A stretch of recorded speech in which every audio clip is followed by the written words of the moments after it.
Hey everybody, welcome back to the channel. Today I got a really cool guitar in the mail and I want to unbox it and share it with you. So let's check it out.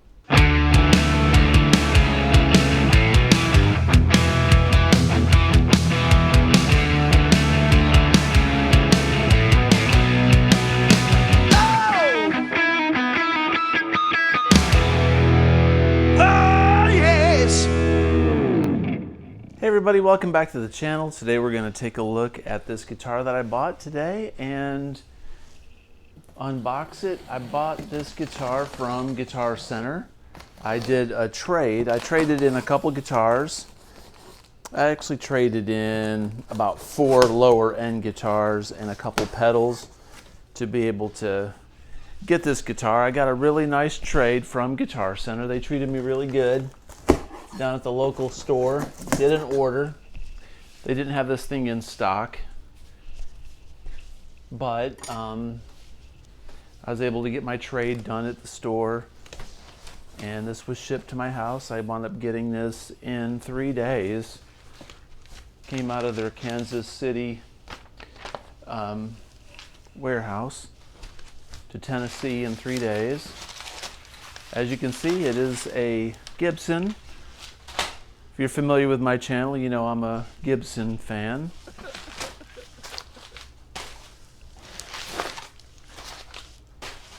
I actually like all kinds of guitars. I like Gibsons the best, I think.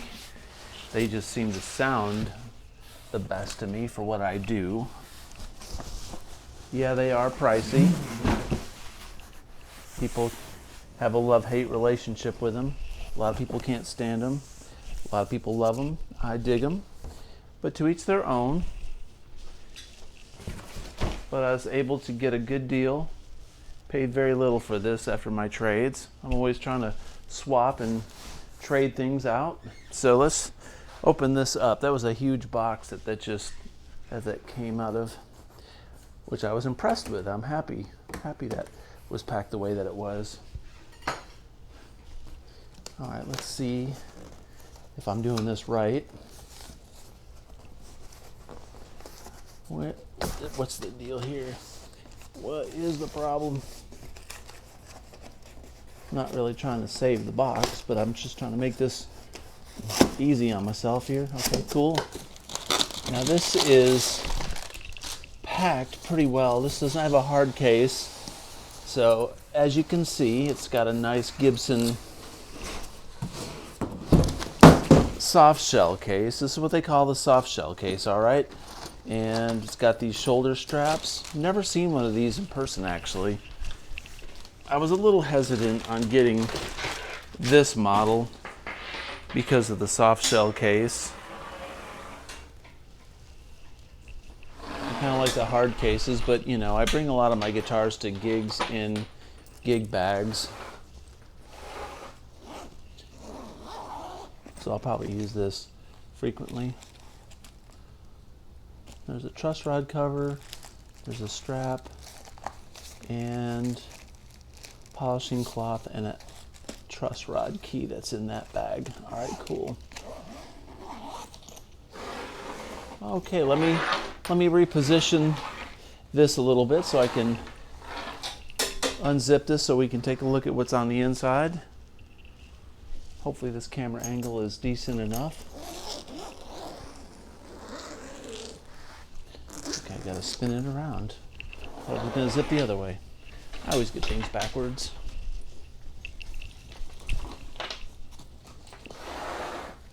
Okay, let's see. Looks like that's in angle. Okay, here we go. Oh, it's beautiful. Absolutely stunning. So what we have here is a brand new SG, but I wanted the white. This is an SG standard. I opted not to get the 60s model simply because the 60s model is $200 more. These list for $19 or $17.99, and the 60s model 61 model goes for $19.99, and there's a little bit of difference in the 60s. The 60s come with to look it up. I'll put it on the screen. The 60s come with different pickups. This comes with a 490R and a 490T. Hopefully I like those pickups. I remember playing those once before in a Les Paul, and it doesn't seem like I was that impressed with them, but that was a long time ago, so I'm going to give them another shot.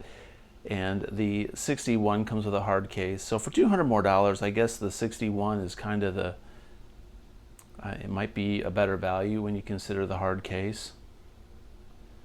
And the 61 has the smaller pick guard. This one's got the full pick guard. I think the full pick guard looks a little bit nicer. So due to the price difference, and I like this soft shell case. I actually think it's cool.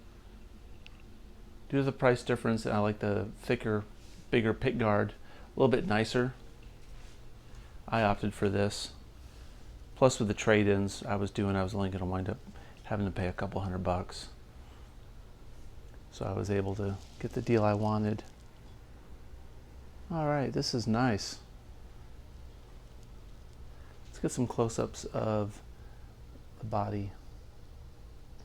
As I'm filming this, we're both seeing this for the same time, at the same time, for the first time, I should say. We're both seeing it for the first time.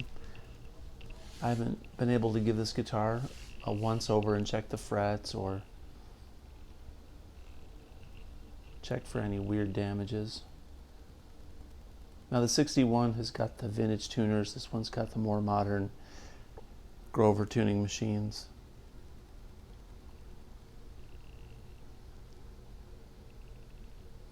Just trying to give a nice overview of everything.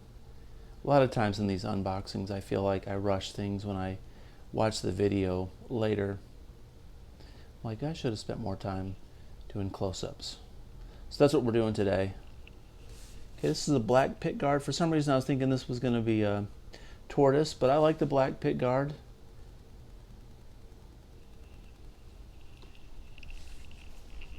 Case feels really nice. It's kind of got that faux fur feeling.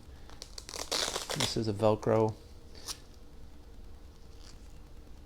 holder, keeps it in place, obviously.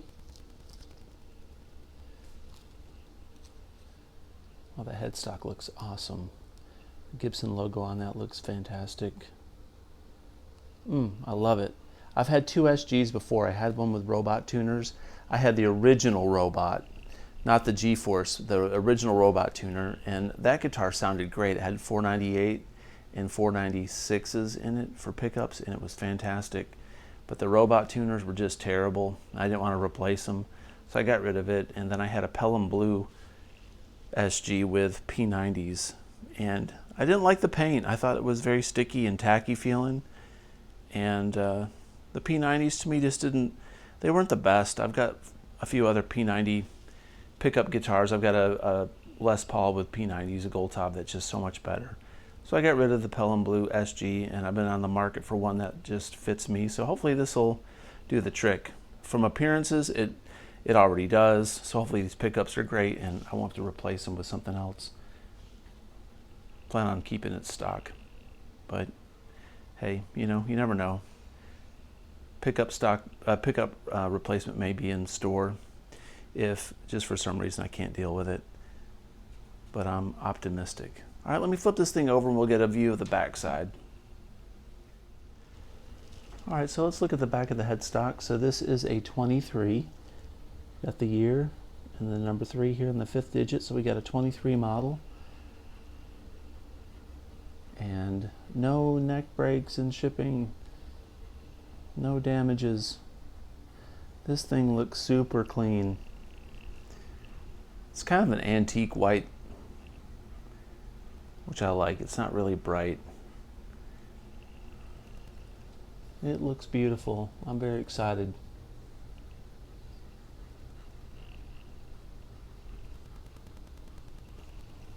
All right, let me flip this thing back over carefully.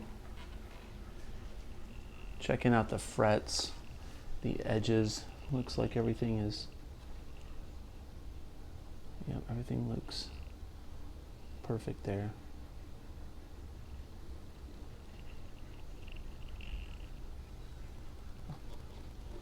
Can't wait to play this and test it out and see how it's set up.